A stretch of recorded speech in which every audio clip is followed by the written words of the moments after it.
आदरणीय डीसीडी मेंबर कसाना साहब,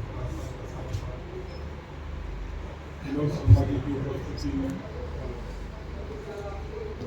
vice president Vikram Chaudhary साहब, चेयरमैन साहब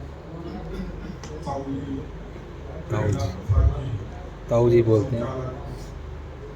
लक्ष्मण सिंह साथियों, आज हम बाबा साहब की जयंती मनाने के लिए यहाँ एकत्रित हुए हैं, अपना बहुमूल्य समय निकाल कर। ऐसे समय में जब लोग भागना चाहते हैं अपने अपने घर को, बाबा साहब के जो अथक जो प्रयास थे, जो कार्य थे, वो सब लोगों को बहुत कुछ मालूम है। मैं आज बाबा साहब के 3 शौक के बारे में बताऊंगा। उनके क्या शौक थे। एक तो उनको पढ़ने का था, जो सब गिर है, वो रात के 2 बजे तक पढ़ते थे।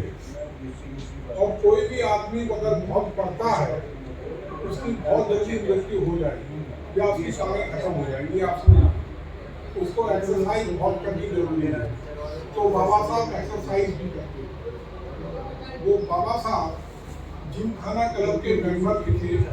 उनकी गाड़ी जब कोर्ट से आती थी तो जिमखाना क्लब उनके रास्ते में पड़ता था। वो कभी नहीं रुके, ना कभी गए। उनके जो दोस्त थे तो वो कहते थे, बाबा साहब आज हम बाहर खाना खाना चाहते हैं आपके साथ। तो वो मना कर देते थे कि मेरे पास समय नहीं है, मैं पढ़ रहा हूँ। वो इतना पढ़ते थे, इतनी किताबें थी। एक राइटर ने लिखा है कि जब मैं डॉक्टर अम्बेडकर से मिला तब उनके पास 8000 किताबें थी, आज उनके पास 35,000 किताबें। तो एक वर्ल्ड रिकॉर्ड में उनका नाम था उस समय, 35,000 किताबें। और बाबा साहब कभी कभी पहले यहाँ जो चांदनी चौक है, पहले यहाँ पर एक मार्केट लगता था जो नई सड़क के पास में, पुरानी किताबों का, तो वहाँ से खरीद के लाते थे। और संडे को और लोग भी होते थे, बाबा साहब को पहचान लेते थे, देख के भीड़ हो जाती थी। तो लोग कहते थे साहब के कि बाबा साहब आप मत जाया करो। तो बाबा साहब कहते थे कि मेरे को वही जो किताबें जो है जो छूट गई है, वो किताबें मेरे को नहीं मिलती। तो बाबा साहब का ऐसा पढ़ने का शौक था। तो बाबा साहब जो इस दौर में थे, आज़ादी के समय नेताओं में एक कॉमन शौक था, वो स्मोकिंग, धूम्रपान। और चाहे वो नेहरू जी हैं, चाहे उसके बाद पटेल साहब थे, चाहे मौलाना थे। उसके बाद मौलाना साहब का तो इतना भारी शौक था, गांधी जी को जनरल कहा जाता था। शायद आप नहीं जानते होंगे, उनका जो नाम था जनरल सेनापति। तो उनके सामने कोई न बोल सकता था, न कर सकता था। लेकिन मौलाना ऐसी शख्सियत थे, उनके सामने ही स्मोकिंग करते थे।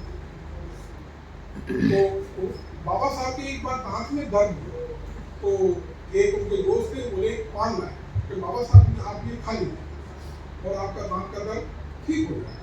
तो बाबा साहब बोले जीवन में नहीं खाया है, मेरे को तो मालूम नहीं इसका क्या टेस्ट। तो बाबा साहब ने कहा खाया, और वो उन्होंने कहा तो कड़वा है, और उसको थूक दिया।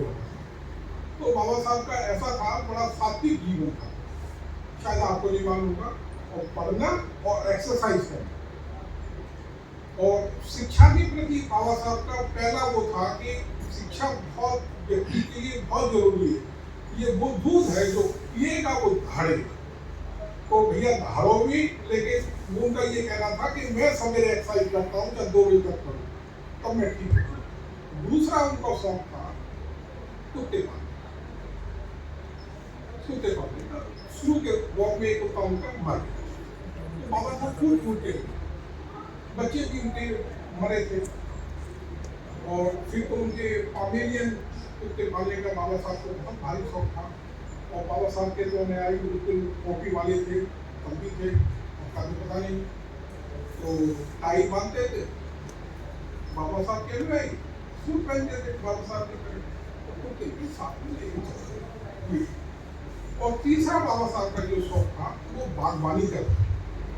और बागवानी का इतना बड़ा शौक था कि लंदन के एक बहुत बड़े अखबार में ये छापा कि इंडिया में ऐसे नेता भी हैं जिनका वर्ल्ड स्टैंडर्ड का बगीचा है।